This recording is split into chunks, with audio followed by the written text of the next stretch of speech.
Good day to all.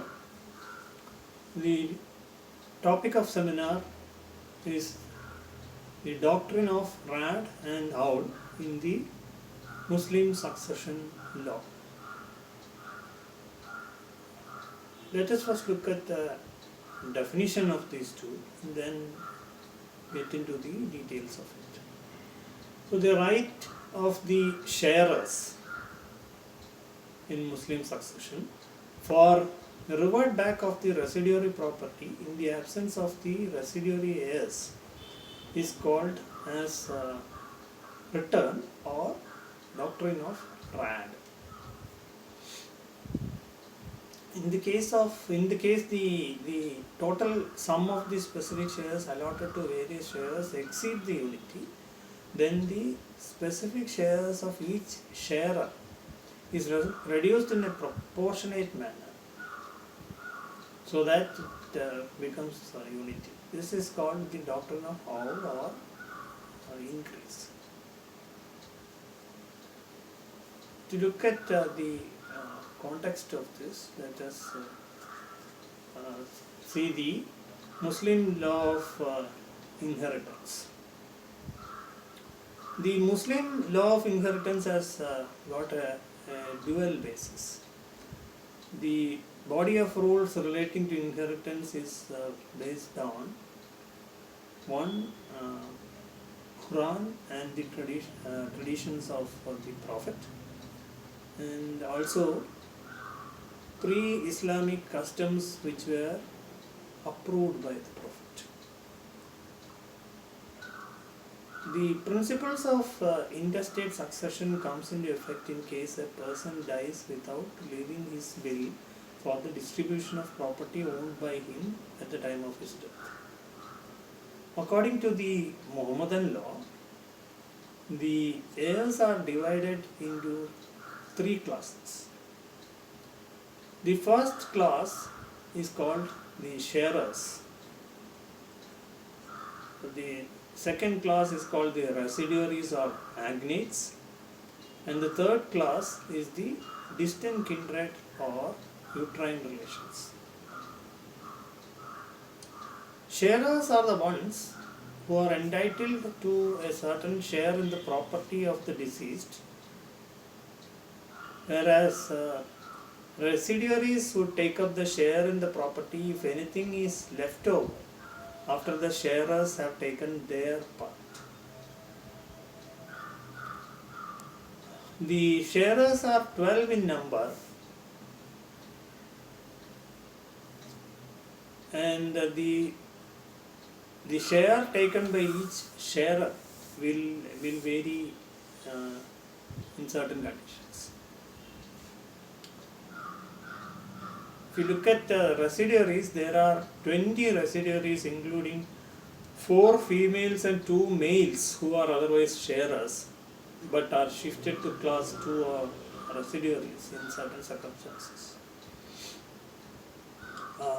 Daughter, son's daughter, full sister, consanguine sister, father and paternal grandfather are all Quranic heirs, but under certain circumstances they are forced to inherit as residuaries. Distant kindred comprises all cognates of the deceased except those who are included in the sharers category. The heirs entitled to inherit as distant kindred include descendants, ascendants and collaterals of the deceased. By collaterals we mean those descendants of parents, immediate grandparents and remoter grandparents. The Muslim law of inheritance allows a number or fractional part of unity to various heirs. It may so happen that the fractions when added together may sometimes be equal to unity, more than unity or even less than unity. The ideal scenario is when the sum of fractions is equal to unity. But if it is more or less than unity, the shares of the respective heirs are reduced or increased respectively.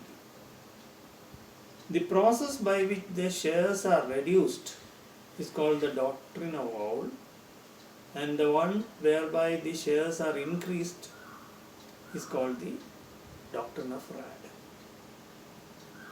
Now let us look at the process of distributing the heritable property.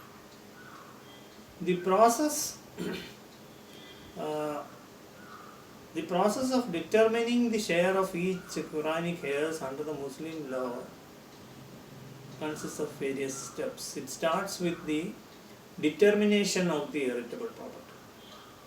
It is the residue which remains after payment of funeral expenses, debts and the legacy. The next step involves ascertaining the surviving relatives of the deceased person. If the relative falls in the category of sharer, then there is entitlement to the share of the heritable property. Sharers cannot be totally or partially excluded from inheriting the property. A person who is related to the deceased through some other person will not be entitled to inherit the property as long as the other person through whom the person is related is alive. Within the limit of each class of heirs, the nearer excludes the remote ones. After ascertaining the heirs, the appropriate shares to which the sharers are entitled to are assigned to them.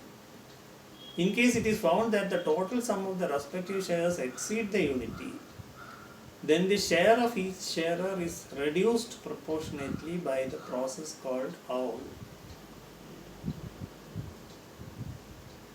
If there is any residue left after assigning the respective shares to the sharers, it will go to the heirs falling in the category of residuaries. In case there are no heirs who fall in the category of residuaries, then the residuary property reverts back to the sharers and is distributed among the sharers in the proportion of their shares. This process is called return or Rad. Now let us look at the doctrine of awl in detail. In case the total sum of the specific shares allotted to the various sharers exceed the unity, then the specific share of each sharer is reduced in a proportionate manner based on the doctrine of awl. The shares are reduced by increasing the fraction. This is done in 4 steps. Step 1, reduce the fractional shares to a common denominator. Step 2, add the numerators. Change the denominator to the sum of numerators. And step 4, allot the shares based on the resulting fractions.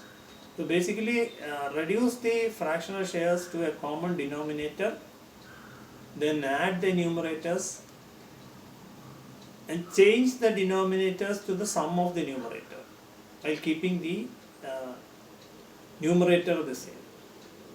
And then allot the shares based on the resulting fractions.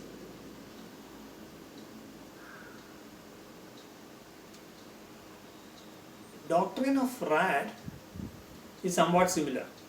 If the residue is left after distributing the property of the deceased among the sharers, but there is no heir falling under the category of residuary, the residue of the property reverts back to the sharers in their proportion of the shares.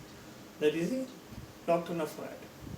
The residue returns to the shares and not to the distant kindred, since the distant kindred cannot be assigned any share as long as there is a sharer or a residuary alive. And as per the Mohammedan law, neither the husband nor the wife is entitled to the return so long as there is another sharer or distant kindred alive. This has been contested in various courts through some of the cases are M.A. Chowdhury versus Shahida Banu and Bafatun versus Baitali Khanu, etc., in which the courts have allowed the return to the husband or wife when there was no other heir.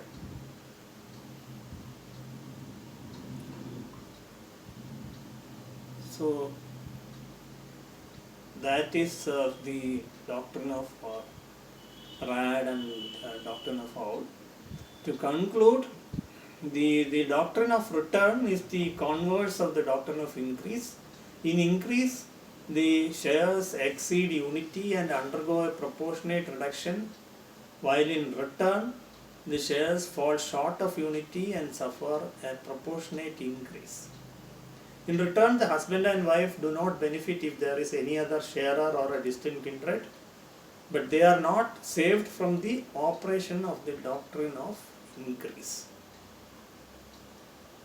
That's all in this discussion. Thank you.